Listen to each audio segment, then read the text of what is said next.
Hi everyone, welcome back to Sushma Shankar vlogs. ಈ ವ್ಲಾಗಲ್ಲಿ ನನ್ನ ಮಗಳಿಗೆ ಸೊಪ್ಪು ಹಾಕಿದ್ದು ವಿಡಿಯೋಸ್ ಆಗಿರುತ್ತೆ. ಮತ್ತು ಈ ಕೊನೆವರೆಗೂ ನೋಡಿ. ಸೈನ್ಸ್ ಆ್ಯಕ್ಟಿವಿಟಿ ಯಾರೆಲ್ಲ ಟೀಚರ್ಸ್ ನೋಡ್ತಿದ್ದೀರಾ ಅವರಿಗೆ ಯೂಸ್ಫುಲ್ ಆಗಿರುತ್ತೆ. ಸೈನ್ಸ್ ಆ್ಯಕ್ಟಿವಿಟೀಸ್ ಇದೆ. ಎಲ್ಲರೂ ನಾನು ಟೀಚರ್ ಆಗಿರೋದ್ರಿಂದ ಸಮ್ಟೈಮ್ಸ್ ನಮಗೂ ಸಡನ್ನಾಗಿ ನೆನಪಾಗಲ್ಲ, ಯಾಕಂದರೆ ವರ್ಕ್ ಪ್ರೆಷರ್ ಆಗಿರುತ್ತೆ. ಈ ಥರ ನೋಡಿದಾಗ ಗೊತ್ತಾಗುತ್ತೆ. ಇಲ್ಲ ನಮಗೆ ಗೊತ್ತಿದ್ರೂ ಮರ್ತಿದ್ರೆ ನೆನಪಾಗುತ್ತೆ. ಹಾಗೆ ಇದು ಸೊಪ್ಪು ಏನಂದರೆ ನಮ್ಮ ಕಡೆ ಎಲ್ಲ ಸೋದ್ರ ಮಾವ ಹಾಕಬೇಕು. ಹಾಗಾಗಿ ನನ್ನ ತಮ್ಮ ಬಂದು ಸೊಪ್ಪನ್ನೆಲ್ಲ ಗುಡ್ಲು ರೆಡಿ ಮಾಡ್ತಿದ್ದ.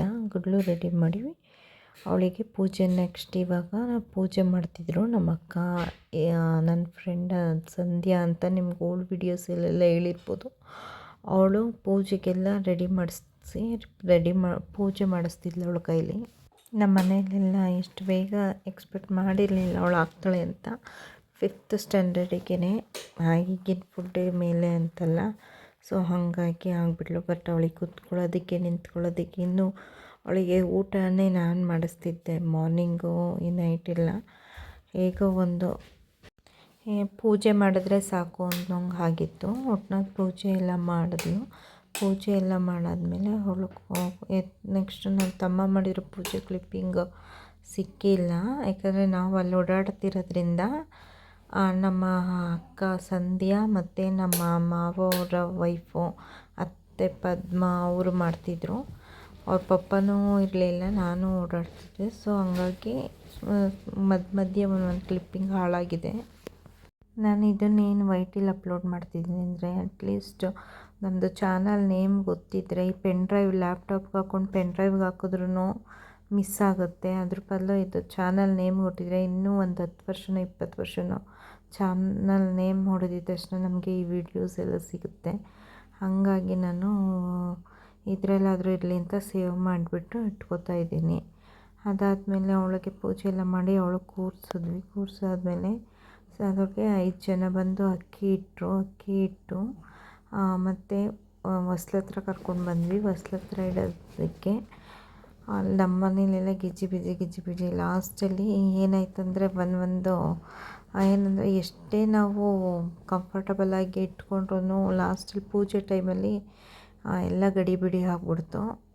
ಈಚೆ ಜನ ಎಲ್ಲ ಬಂದುಬಿಟ್ರು, ಇವಳಿನ್ನೂ ಕೂರಿಸಿರ್ಲಿಲ್ಲ. ಎಲ್ಲ ಕೂರಿಸ್ಕೊಂಡು ರೆಡಿ ಮಾಡ್ತಿದ್ವಿ. ಅಂದರೆ ನಮ್ಮ ಅತ್ತೆ ವೀಡಿಯೋ ಮಾಡಿರೋದು ಯಾರ್ದು ಫೇಸ್ ಕಾಣಿಸ್ತಾ ಇಲ್ಲ, ಎಲ್ಲ ಹೊರಗಡೆ ನಿಂತಿರೋದು ಮಾತ್ರ ಮಾಡಿದ್ದಾರೆ. ಸುಮಾರು ಜನ ಬಂದಿದ್ದರು. ಅವರಿಗೆಲ್ಲ ನಮ್ಮ ಕಡೆ ಚಿಗಣಿ ಅಂತ ತಿಂದುಬಿಟ್ಟು ಬಿಡ್ತಾರೆ.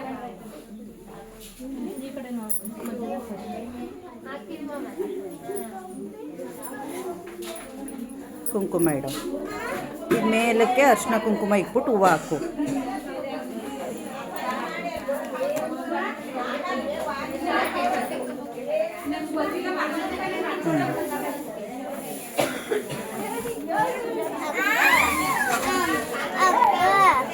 ಅಕ್ಕಸ್ತಕ್ಕೆ ಎತ್ಕೊ.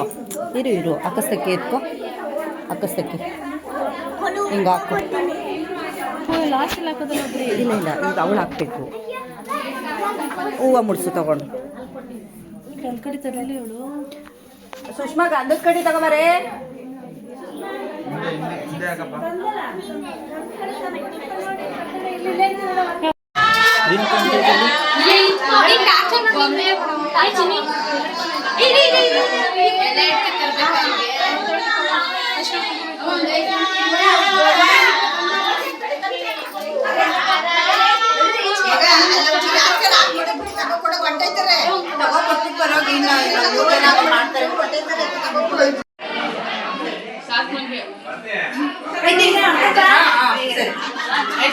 ನಾಲ್ಕು ಜನನು ಕೈ ಹಿಡೀರಿ ಹಿಂಗೆ.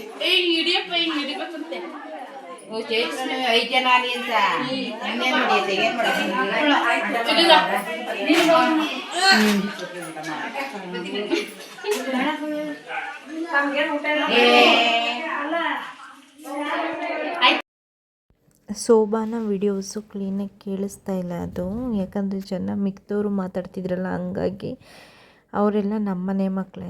2 ಮೆಂಬರ್ಸ್ ಕೂತ್ಕೋಬೇಕಾಯ್ತು, ಒಂದು ಹುಡುಗ ಒಂದು ಹುಡುಗಿ ಅವಳ ಮುಂದೆ. ಆದರೆ 3 ಜನ ಕೂತ್ಕೊಂಡು ಊಟ ಮಾಡಿದ್ರು. ಇದು ಅತ್ತೆ ಆಗಬೇಕು ಅವರಿಗೆ. ಅತ್ತೆ ಅಕ್ಕಿ ಇಡ್ತಾ ಇರೋದು ಹೊಸ್ಲ ಹತ್ರ. ಇದಾಗಿತ್ತು ಅವಳದ್ದು ಸೊಪ್ಪಿನ ಶಾಸ್ತ್ರ. Hello everyone, I am Deepti Kain. I am studying in 7th standard A section. My school name is Prashant High School of Brilliance. Today we discuss about dialysis. Kidneys are very important organ in human body. Sometimes kidneys may not work efficiently. A person with kidney disorders have to depend on artificial removal of blood from the body. This is called dialysis. In this process, a machine removes blood from the body from blood vessels and circulate the blood from through a artificial kidney filter. The cleaner blood is returned to the body through different blood vessels. Depending on condition of patient, the procedure takes 3 to 5 hours. Generally takes place in hospital. Dialysis can be done once or twice a week. Dialysis is a temporary treatment. A person with kidney damage or failure will need a kidney transplant eventually. Thank you. Everyone, I am Divya. Today I am discussing about magnetic separation. Magnetic separation is a process of separating a mixture using a magnet. A magnet can attract iron object and this property is used to separate iron from a mixture. Cobalt and nickel are also attract two magnets and they can be separated from a mixture using a magnet.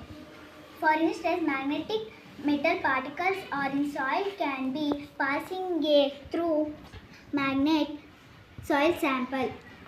I am Disha. Today we are discussing about sedimentation and decantation. If you have mixture of sand and water with glass and particles suspended in it, how will you separate them? If you leave the mixture undisturbed for some time, the sand particle settles down is called sediment. Process of settling down heavier insoluble component is called sedimentation. After the sedimentation, the upper layer consists clear liquid while the lower layer consists sediment. We can pour the liquid another container.